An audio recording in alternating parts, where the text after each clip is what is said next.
सदियों पहले बगदाद के नजदीक एक छोटा सा कस्बा हुआ करता था, रहमानपुर। कस्बा छोटा था, लेकिन लोग अपनी अपनी दुनिया में खुश रहते थे। उसी कस्बे के बाहर खजूर के पेड़ों से घिरा हुआ एक कच्चा रास्ता था, और उस रास्ते के किनारे एक जर्जर सी झोपड़ी में एक मछेरा रहता था, नसीर। अपनी बीवी फातिमा के साथ वह जैसे तैसे जिंदगी काट रहा था। कस्बे में सब उसे नसीर भाई कहकर बुलाते थे, शायद इसलिए क्योंकि हर कोई जानता था कि नसीर दिल का साफ, सीधा सादा और अल्लाह पर भरोसा करने वाला आदमी है। झोपड़ी की हालत खराब थी, लेकिन नसीर कभी शिकायत नहीं करता था। रोज सुबह जाल उठाकर कस्बे के पुराने तालाब के पास पहुंच जाता और वहीं अपनी रोजी तलाशता। लेकिन उसकी किस्मत जैसे उससे ही रूठी हुई थी। कस्बे के दूसरे मछेरे पूरे जाल भरकर मछलियां घर ले जाते, जबकि नसीर के हिस्से में हमेशा सिर्फ एक मछली आती। वह चाहे कितनी ही देर तालाब के किनारे बैठा रहे, तकनीक बदले, जगह बदले, पर अंजाम वही, दिन में सिर्फ एक मछली। एक दिन वह आसमान की तरफ देखकर बोला, या अल्लाह, कब तक तू मेरा सब्र आजमाएगा? एक दिन तो ऐसा भी आए कि मेरा जाल भर जाए। उसी वक्त कस्बे का एक आदमी हंसता हुआ वहां पहुंचा। ओ नसीर भाई, फिर वही एक मछली वाली कहानी शुरू? अरे तुम तो पूरे शहर की हंसी बन चुके हो। नसीर ने सिर झुका लिया, पर उस आदमी ने फिर तंज मारा। इतना बड़ा जाल लेकर आता है और पकड़ता क्या है? एक अकेली मछली, कमाल है तुम भी। नसीर कुछ बोले बिना जाल फेंकता रहा। थोड़ी देर बाद उसे हमेशा की तरह एक ही मछली मिली। वह आदमी फिर हंसने लगा। बस हो गया तुम्हारा आज का काम, अब घर जाओ, शाम तक बैठोगे तब भी कुछ नहीं मिलने वाला। उनके शब्दों ने नसीर के दिल को चीर दिया, लेकिन वह वहीं बैठा रहा। शाम ढल गई, मछली एक ही रही। थका हारा वह झोपड़ी लौट आया। घर पहुंचते ही फातिमा गुस्से से भरी हुई बोली, बस फिर एक ही मछली?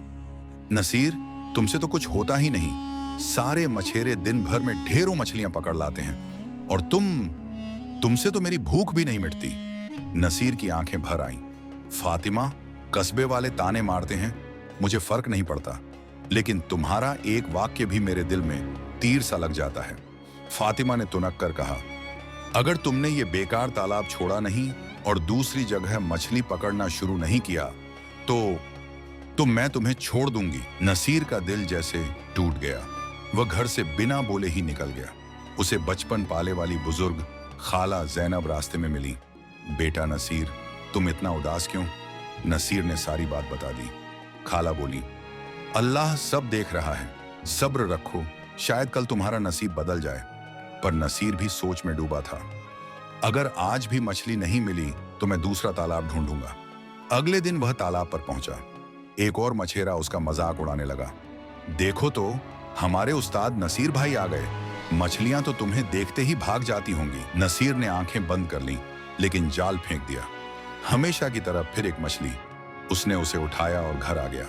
घर पहुंचते ही बोला, फातिमा, बस कल मैं दूसरा तालाब ढूंढने जा रहा हूं। फातिमा की आंखें चमक उठी।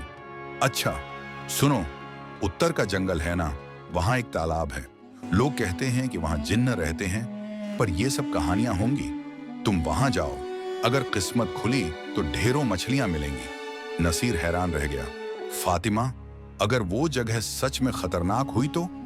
खतरा तो हर जगह है, लेकिन किस्मत वही बदलती है जो डर को हराता है।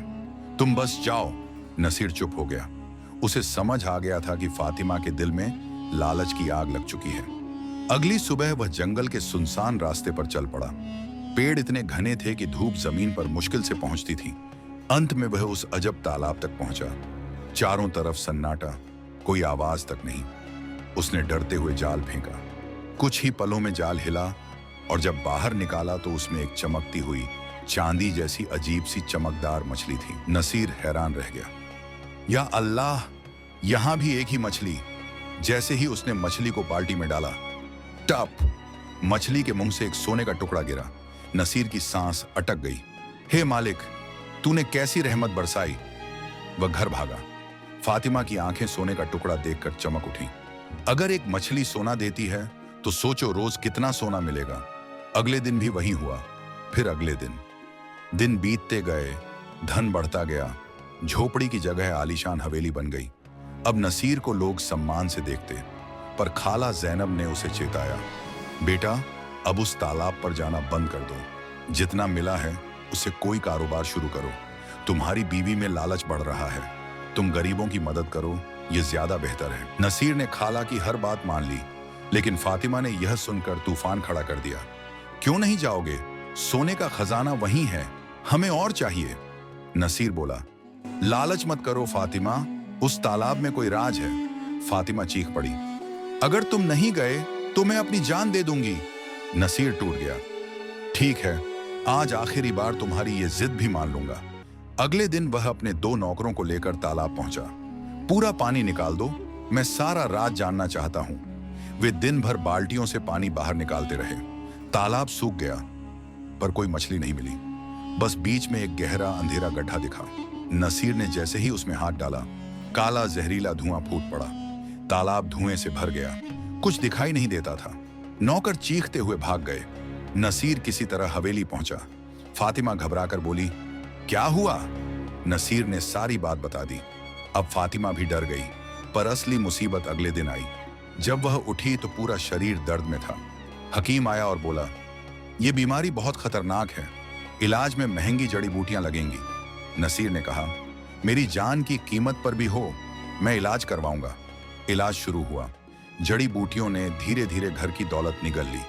सारा सोना, सारी जमा पूंजी हवेली तक बिक गई। आखिर फातिमा ठीक तो हो गई, लेकिन अब दोनों फिर उसी पुरानी झोपड़ी में रहने लगे। एक दिन नसीर फिर पुराने तालाब पर पहुंचा। वहां बैठे मछेरे हंसने लगे, लो भाई, अमीरी घूम कर अब वापस गरीबी में। नसीर ने उनकी बात सुनी अनसुनी की, जाल फेंका और फिर जैसा हमेशा सिर्फ एक ही मछली। घर लौटते ही फातिमा फूट फूट कर रो पड़ी, नसीर, मेरे लालच ने सब बर्बाद कर दिया, मैं ही इसकी जिम्मेदार हूं। नसीर ने उसका हाथ पकड़कर कहा, नहीं फातिमा, असली कमाई धन नहीं, समझदारी है। आज तुमने सीख ली, वही हमारे लिए काफी है। फातिमा रोते रोते बोली, तुमने मुझे हर हालत में संभाला और मैंने तुम्हें ही दुख दिया, मुझे माफ कर दो। नसीर मुस्कुराया, रिश्ते उसी वक्त खूबसूरत बनते हैं जब दुख में भी साथ निभाया जाए। अब हम सबक सीख चुके हैं, आगे की जिंदगी सुकून से गुजारेंगे। और फिर वे दोनों ईमानदारी और संतोष के साथ अपनी बाकी जिंदगी बिताने लगे। अब नसीर रोज एक ही मछली पकड़ता और फातिमा शौक से उसे बनाती, और उन्होंने समझ लिया, लालच हमेशा बर्बादी लाता है और सब्र बरकत।